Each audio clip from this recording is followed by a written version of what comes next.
What's up, y'all? Billy from Perma Pastures Farm. We got issues, nephew. Well, here we are. Here's phase 2. We got our high tunnel over here, and this is the cut that was made in this mountain to be able to accommodate this thing. We needed some flat ground, which we basically don't have around here. Well, here it is. You got this bank, and it's very, very steep. Now, in this bank is a bunch of comfrey. Foolishly, I let, as something of an experiment, and these, you're going to have these setbacks, I let the sheep in the other day, and they ate all the comfrey down, which is fine. It'll come back, not a big deal. A little bit of mullein here. They didn't want anything to do with that. They ate all the comfrey down. They ate all the green. As you can see right now, if we get in close, this ground is severely pockmarked with their hooves. But we're permaculture designers, so we know how to fix stuff like this. But what I'm going to do is make my problems the solution.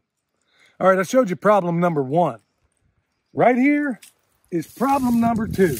But all up and down this driveway, I got either black locusts that were coppiced or some of my productive trees that were also coppiced. All up and down here are nothing but tree branches and stuff like it. Problem number 3, and you've heard me talk about it, everybody's favorite, the Chinese silvergrass, the scourge of Western North Carolina. It's everywhere, and we're dealing with it.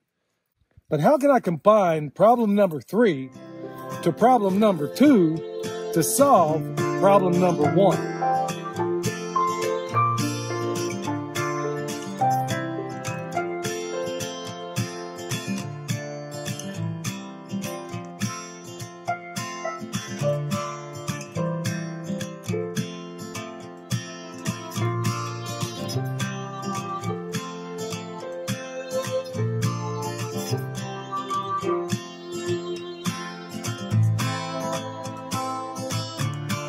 Getting down to brass tacks.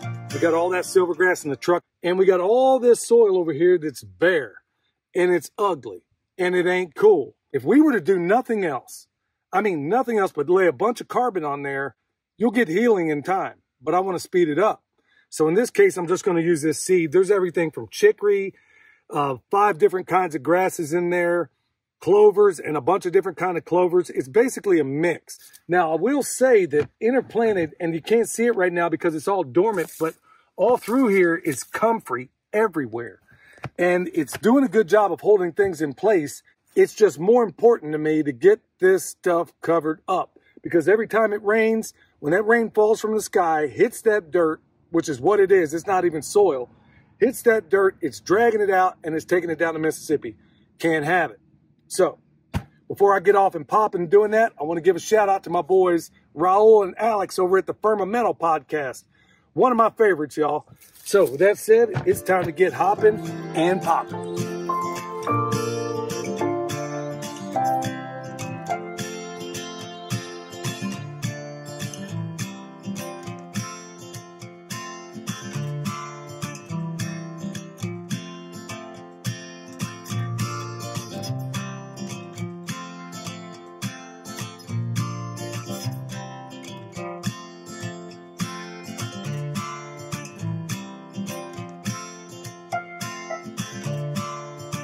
All I'm going to do at this point is cut all these guys loose, leave all that there, cut every bit of this loose, and let me show you the next step of this.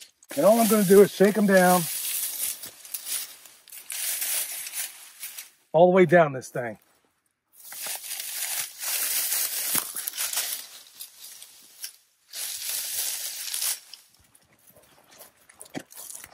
Let me ask you, did I have a silvergrass problem, or do I have a lack of mulch problem? Because it's really the way we got to start looking at things if we don't want to just be on this reductionistic hamster wheel that we're currently on. Now that we got our mulch layer down, and here's the cool thing, somebody's probably saying, well, you covered up all your comfrey. You know what? I 100% guarantee you it will make its way. It's dormant right now, but when it comes back, it will easily find its way through there, because we're going to encourage a bunch of things to happen all at the same time. Now, let's go to the other part that we need to solve. All the stuff that I pruned off of these guys, I intentionally laid down here at the base. Part of it is, going right back to permaculture zoning, is if I stand on this road, I can literally take all the junk I need to put in the back of that truck and get it done.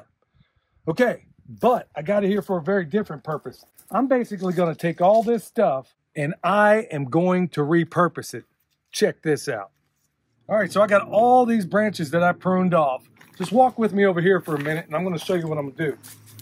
I am basically going to snip off everything I want to be in that mulch pile. And if you're able to see it, let me just clip this off to make it a little bit better. I got it basically like the fingers of your hand. It's basically situated kind of like that. There's a reason. I'm going to do a bunch of them like that. And I'll show you exactly what we do next. Okay, I want to give a little bit of attribution to where I came up with this idea. It was actually from one of my mentors, Stefan Subkowiak, where I was watching one of his pruning videos. And by the way, his online course is off the meat wagon. So anyway, I'm watching his course and I'm seeing to save his back from picking up everything as it falls to the ground as he prunes it, he basically takes a stick and makes a hook out of it, lifts it up off the ground. I mean, it doesn't seem like much, but y'all, it makes all the difference in the world if you're doing a task that lasts all day. So I just adapted what he came up with there. And I'm thinking, okay, let me find my own version of it. All I'm going to do is lay it down because, like I said, even in decent wind, this stuff will stay put the way it is. But let me show you how I'm going to basically combine a few things. Now, these I already have. If you're running any kind of net, polywire, anything like that, yeah, O'Brien's definitely the best, but we got these, and that's exactly what I'm going to do. So all I'm going to do, stick it in there. It's got a little hook here at the bottom. I'm just going to drive it in. That's all I'm going to do. So there's one down, and as you can see, it's got like fingers of your hand. So I got that one heading that way. This one, I don't even really need this next one, but I'm going to put it in here just the same. I'm going to stick it in. Think about the ways you can repurpose some of this stuff. Think about it. I mean, I'm taking just this humble stick and I'm going to drive on all the way up and down here. Use nothing more than the stuff I already have on hand. Nothing fancy. Look at that. Holds it in perfectly fine. And I got more of them. So, you know what? I didn't feel like picking all this stuff up anyway. There we go. We got you supported.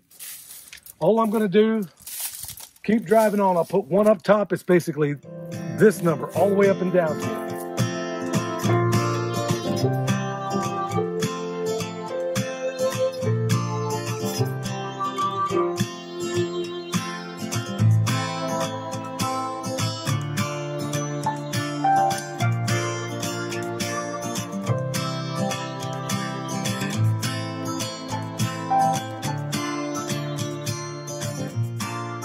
Naturally, somebody's going to ask, well, dude, are you going to come back and remove all these? Absolutely not. I'm going to save this. This is going to be fungal food eventually. Everybody gets fed out here. The grass is going to come in, all the wonderful things I want to come in. It's being held in place, and give it enough time, this stuff will eventually become soil. This is why I love permaculture. So many people ask me all the time, what's the definition of permaculture? And the problem with the definition is that there's no elegant way of defining it, at least not that I'm aware of. It seems best to me to talk about the ethics, earth care, people care, abundance given to the previous two, talk about the 12 principles, and then show you boots on the ground what permaculture is. There's zero waste. You always look as a problem as a potential solution. Okay, y'all, if you need anything from us, bone sauce, world's best deer repellent. It isn't a panacea, but it is the best out there. Go check us out at the website. Here before too long, we'll have comfrey jumping up out of here, and we'll have that available at the website.